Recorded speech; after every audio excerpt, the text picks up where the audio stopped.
Hey guys, so today we're finally getting back into the Contemporary Techniques series, and we're going to talk about singing and playing today, which is literally my favorite contemporary technique in all of flute. Anyone who's met me in person knows that, and if you've been watching my improvs and original compositions, you kind of get that idea as well. This is something that has taken me a lot of time to learn, and it will take you time. I know this is a trope in these videos. None of this stuff is easy to learn.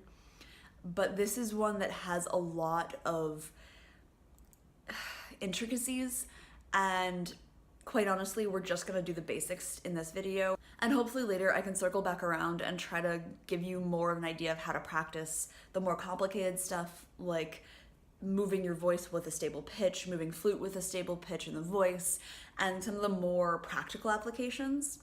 For right now, we're just gonna talk about like getting the sound to work, playing and singing in unison or in octaves with yourself, and then the basics of playing and singing in intervals with yourself.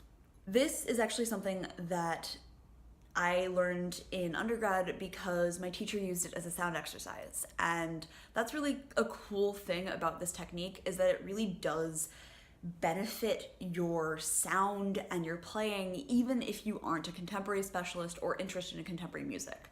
This is something that I actually use in my teaching. I have my students do this, and I think it's a really, really effective and fun way to improve your sound. And the reason this works is because flute and voice have the same sound production, just in singing, you engage your vocal cords. But the air and the mouth shape, except for the embouchure, are all the same. And that means that you're using your air properly, you're supporting, you're doing all of the things that your teacher has always told you to do. You just have an extra sound happening. And that extra sound is obviously the sticking point. You're told not to engage anything in your throat, to have it relaxed and everything like that, and the act of using your vocal cords while playing is very weird. But it's also super fun, and I really, really recommend that if you haven't tried this before, you do. And hopefully, if anything, it benefits your sound, or you start playing some more really cool contemporary music. Basically, the first steps in all of this are be comfortable in your own voice and in your flute playing. Honestly, if you're watching this video, you're probably already comfortable with the flute side of things, but being comfortable singing in public and just in general is kind of a basic requirement for this technique, because it does require singing. Singing in the shower, singing in the car, like singing along to things can actually really benefit you in this situation, because it gets you comfortable in your voice, you know your vocal range a little bit better, and you have a better idea of what octave to put things in and everything like that. Those of you who've heard me sing before know I have a very, very low voice, so sometimes I have to put things down an octave from where they're written, and that just came with experience and the comfort level of my low range. And I'm also exploring my upper range now because I am more comfortable with singing. So take opportunities to sing in public or just like in your shower, that's cool too. But being comfortable in your voice is really, really the basic first step that you have to have. The first step to combining these two things is stable flute pitch and adding the voice into that flute pitch.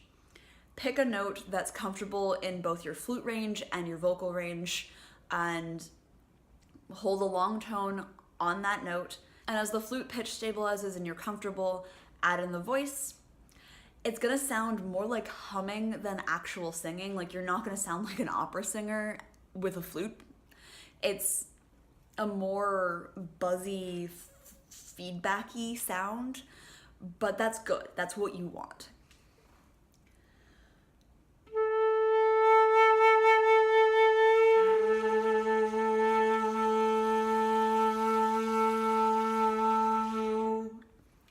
If you hear it there's this little bump where I bring the voice in because I was too high in my chest and I couldn't get the low sound.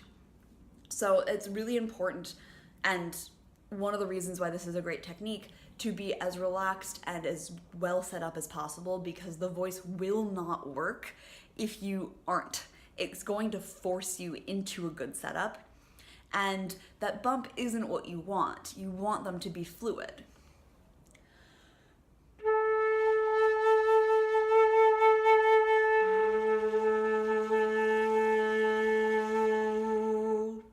You can see, like in my setup, there was this literal moment where I kind of pushed everything down and then the voice just kind of floats right in. Doing it in a mirror is super helpful. Like right now I'm looking into the viewfinder of my camera and I can see that I'm really tense and like it's not gonna work. And so I can force myself into it. Playing these long tones and then bringing the voice in unison is really the only exercise for this.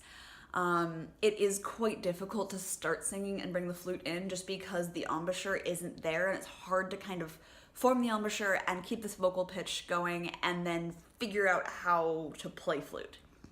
That's something that's definitely possible once you're more comfortable with this. While you're still getting comfortable, you definitely want to start with flute and bring the voice in. After you get comfortable bringing the voice in and having both pitches in your voice and in the flute stable for a good amount of time, you can start trying to start them together.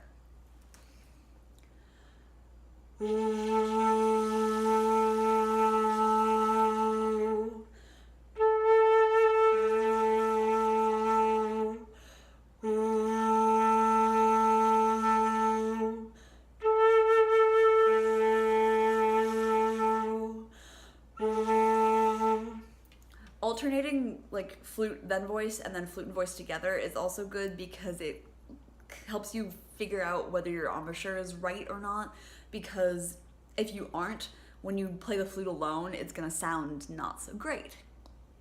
So having that kind of self-check to make sure that you're not messing with your embouchure or anything like that is really important, because you don't want to ruin anything in your traditional setup just because you're doing this. For now, the only other exercise I'm going to leave you guys with is starting to figure out how to sing in intervals with the flute.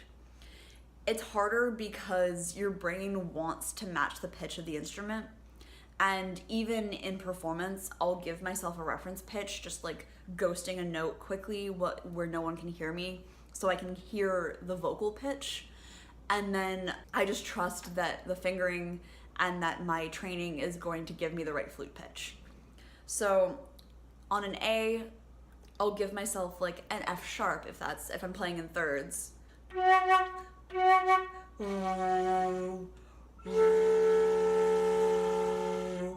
One of the exercises that I use is I play in unison with the pitch I want to sing.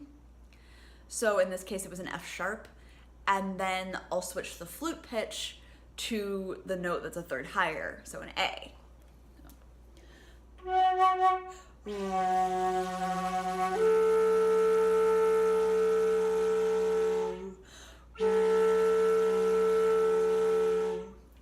So you get unison, third, restart the third. That gives you that physical feeling of what the interval feels like in your body, because it is a very tactile experience. And it also has checks built in again. You know you're singing the right note at the beginning, and that means that when you switch to the A or whatever note you're switching to, you're just holding a stable pitch, which is much easier than trying to find it out of thin air. Eventually, you start taking those checks away. So maybe you just ghost the F sharp,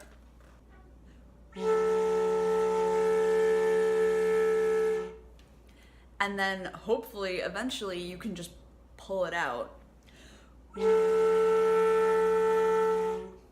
That obviously is why you practice these things, and in the context of a piece, finding a reference pitch or being able to figure out how to get the interval that you need is part of the difficulty of practicing these things. And that's why this needs more discussion, because right now these aren't really practical application ready, but this takes a little bit of finagling and getting used to your body and getting used to your air, and that's not something that is gonna happen quickly. And I know I say this every video, is that none of these things are easy, but it isn't. you're learning new techniques, and that's why I am making this series and giving you guys kind of practice ideas, because I had to learn this stuff on my own and it was really, really difficult. So if you guys like this video, please give it a like. If you have any techniques that you want me to cover next, please let me know. If you're new here, subscribe. If you want to support me more, check out my Patreon, and I will see you guys on Saturday.